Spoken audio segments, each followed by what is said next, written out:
বিচার বিভাগের স্বাধীনতা, মানবাধিকার ও গুম কমিশন সংক্রান্ত নতুন এবং কার্যকর আইন করবে সরকার।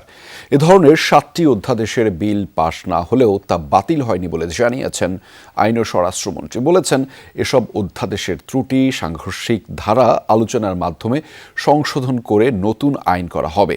এ নিয়ে না বুঝেই বিরোধী দল রাজনীতি করছে বলেও অভিযোগ সরকারের দুই মন্ত্রীর। এ সময় অপ্রাসঙ্গিক নানা ইস্যুতে সংসদ থেকে বিরোধী দলের ওয়াকআউটেরও সমালোচনা করেন তারা। মাননীয় স্পিকার, আপনাকে অনেক অনেক ধন্যবাদ। ত্রয়োদশ সংসদের প্রথম অধিবেশনে অন্তর্বর্তী সরকারের জারি করা ১৩৩টি অধ্যাদেশ উত্থাপিত হয়। যে রিপোর্টটা এই সংসদ গ্রহণ করেছে, সেই রিপোর্টের বেসিসেই আমরা এগিয়ে যাচ্ছি মাননীয় স্পিকার। এর মধ্যে ৯৭টি কোনো কাটছাঁট না করে বিল আকারে আইনে রূপান্তর করা হয়েছে, আর ১৩টি সংশোধনী আকারে আইনে রূপ দেয়া হয়েছে। রহিতকরণ ও হেফাজত করা হয়েছে ৭টি অধ্যাদেশ। এর মধ্যে জাতীয় মানবাধিকার কমিশন, গুম কমিশন, সুপ্রিম কোর্টের বিচারক নিয়োগ ও আলাদা সচিবালয় অধ্যাদেশ রয়েছে। এসব অধ্যাদেশ সাংবিধানিক বাধ্যবাধকতা অনুযায়ী নির্ধারিত ১ মাসের মধ্যে পাশ হয়নি। এ নিয়ে বিরোধী দল সংসদ থেকে ওয়াকআউট করেছে। চলছে সরকারের সমালোচনা। আলোচনাই হবে না, এখন তো এটাকে অলরেডি এজেন্ডা আউট করে দেওয়া হয়েছে। তবে সরকার বলছে, তড়িঘড়ি করে অন্তর্বর্তী সরকার অনেক অধ্যাদেশ করেছে। এগুলোর কিছু ধারা ত্রুটিপূর্ণ ও সাংঘর্ষিক। সরকার অংশীজনের সাথে আলোচনা করে এক্ষেত্রে নতুন ও কার্যকর আইন করতে চায়। ইন্টারিম গভর্নমেন্টের সময় কেউ নিজেদের প্রোভাইড করার জন্য তাড়াহুড়ো করে এই মানবাধিকার কমিশন এবং গুম অধ্যাদেশ এগুলো করে ফেলেছে। তা আমরা বলেছি, এগুলো আমরা যাচাই বাছাই করে স্টেক হোল্ডারদের সাথে আমরা ব্যাপক আলাপ আলোচনা করে এটাকে আরও এনরিচ করে আমরা পরবর্তী সেশনে নিয়ে আসতে চাই। যারা বলছেন আমরা এটা করি না, এটা বাদ দিয়েছি, এটা তারা বিভ্রান্তি ছড়াচ্ছেন। রহিতকরণ বিল হলেও এটা কিন্তু আইনে পরিণত হয়ে যাচ্ছে। ওই আইনের অংশই হলো যেটা অধিকতর যাচাই বাছাই করার জন্য আমরা কমিটমেন্ট দিয়েছি পার্লামেন্টের মাধ্যমে গোটা জাতিকে। কয়েকটি অধ্যাদেশের ত্রুটিও ধরিয়ে দেন দুই মন্ত্রী।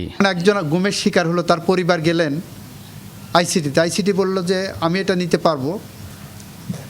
আসামি পক্ষ যে বললো যে আমার তো প্রোটেকশন দেওয়া আছে অন্য আইনে, গুম কমিশন আইনে, আমি আইসিটিতে আসবো না, আমাকে অন্য আইনে নেন। এইটা নিয়ে হাইকোর্টে বিচার বিশ্লেষণ করতে যে কয় বছর যাবে, সেই কয় বছরে গুমের পরিবার আরও হয়রানির শিকার হবেন। জুলাই স্মৃতি জাদুঘর, সেটা রিপোর্টের মধ্যে অ্যাজ ইট ইজ পাশ করার জন্য সবাই এগ্রিড হয়েছিল। সেই আইনে কিউরেটর কে হবে সেটার বিষয়ে বলা নেই। অবসর গ্রহণের বিষয়টা বা পদত্যাগের বিষয়টা যেভাবে বলা হয়েছে, সেই ব্যক্তি স্বেচ্ছায় পদত্যাগ না করলে রোজ কিয়ামত পর্যন্ত তাকে সরানোর কোনো সুযোগ ওই আইনে রাখা হয়নি। সরকার দলীয় চিফ হুইপ বলেন, গুমের বড় শিকার বিএনপি। খোদ স্বরাষ্ট্রমন্ত্রী সালাউদ্দিন আহমদ, ইলিয়াস আলী সহ বিএনপির ৭০০ নেতাকর্মী গুমের শিকার হয়েছে। আমাদের এই পাশে আজকে স্বরাষ্ট্রমন্ত্রী যিনি বসা, তিনিও গুমের একটা অন্যতম বড় শিকার।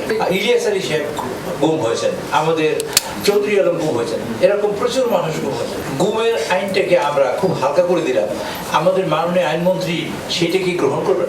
আমরা এই দুঃখ নিয়ে এখন ওয়াকআউট। আইন ও স্বরাষ্ট্রমন্ত্রী অভিযোগ করেন, সাংবিধানিক অধিকার হলেও যুক্তি ছাড়াই সংসদ থেকে ওয়াকআউট করেছে বিরোধী দল। অপ্রাসঙ্গিক কিছু বক্তব্য তুলে তারা যে কয়েকবার ওয়াকআউট করেছেন, সেই বিষয়গুলো আমার মনে হয় যে যৌক্তিক হয়নি। অধ্যাদেশ নিয়ে রাজনীতি না করে বিরোধী দলকে যৌক্তিক আলোচনার আহ্বান জানিয়েছেন মন্ত্রীরা। আলমগীর স্বপন, যমুনা নিউজ, ঢাকা।